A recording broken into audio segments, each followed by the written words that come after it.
আসসালামু আলাইকুম ওয়া রাহমাতুল্লাহি ওয়া বারাকাতুহু।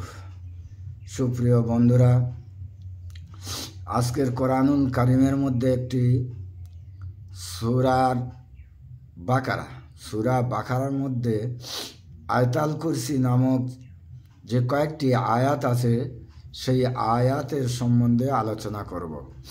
অর্থাৎ আয়াতুল কুরসি সম্পর্কে আমরা সবাই জানি, তবে এর কতটা কার্যকারিতা, এর কতটা উপকার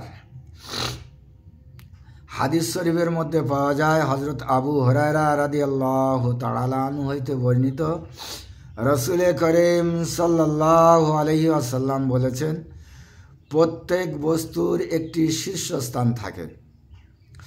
পবিত্র কোরআনের শীর্ষস্থান হলো সূরা বাকারা।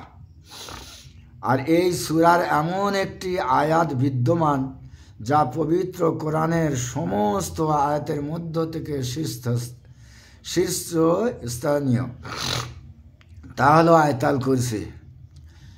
আয়াতুল কুরসি এক ধারে ৩১৩ বার পাঠ করলে শত্রুর সাথে বিবাদে অবতীর্ণ হলে অবশ্যই জয়লাভ করবে।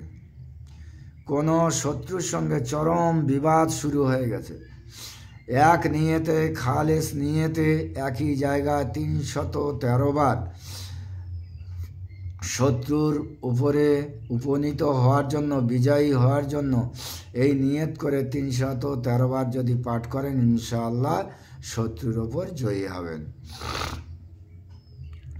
উপরোক্ত সংখ্যায় অর্থাৎ ৩১৩ বার এই আয়াতটি পাঠ করলে সর্বাধিক সাফল্য লাভ হয়। তাহলে দুটি উপকার আমরা পেলাম। হাদিস শরীফে বর্ণিত আছে, যে লোক সকালে ও শয়নে পূর্বে আয়াতুল কুরসি পাঠ করবে, আল্লাহ তাআলা স্বয়ং তার তত্ত্বাবধানকারী। আল্লাহু আকবার।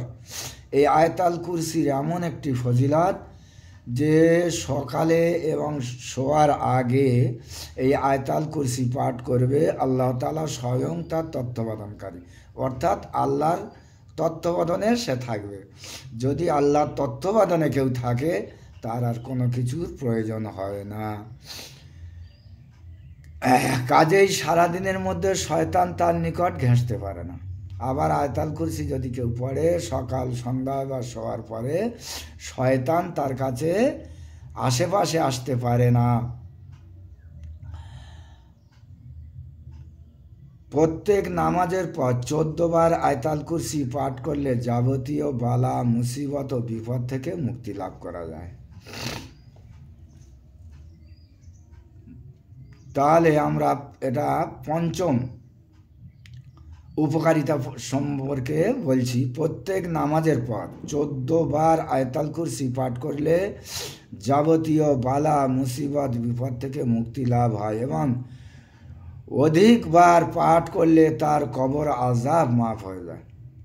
যদি সে সর্বসময় পাঠ করে, এই ১৪ বারের থেকে বেশি যদি আবার এই আয়াতুল কুরসিকে পাঠ করে, আল্লাহ পাক এই আয়াতুল কুরসির ওসিলা করে তার যদি আযাবুল কবর হয়ে থাকে, আযাবুল কবর মাফ করে দেবে। আয়াতুল কুরসি কাগজে লিখে দোকানে ঝুলিয়ে রাখলে সে দোকানে বিক্রি বেশি হয় এবং কারো মুখাপেক্ষী হতে হয় না। কারো দোকান আছে, সেই দোকানে ভালো বেচাকেনা হয় না, সুন্দরভাবে বিসমিল্লাহ সহ আয়াতুল কুরসি লিখে সুন্দর জায়গায়, একটা পবিত্র জায়গায় টাঙিয়ে রাখবেন। ইনশাআল্লাহ আয়াতুল কুরসির বরকতে দেখবেন আর সেই দোকানে বেচাকেনা এবং বরকত শুরু হয়ে গেছে। আল্লাহ পাক আমাদের এই আয়াতুল কুরসিকে আমল করার তৌফিক দান করুন। সবাই বলি আল্লাহুম্মা আমিন।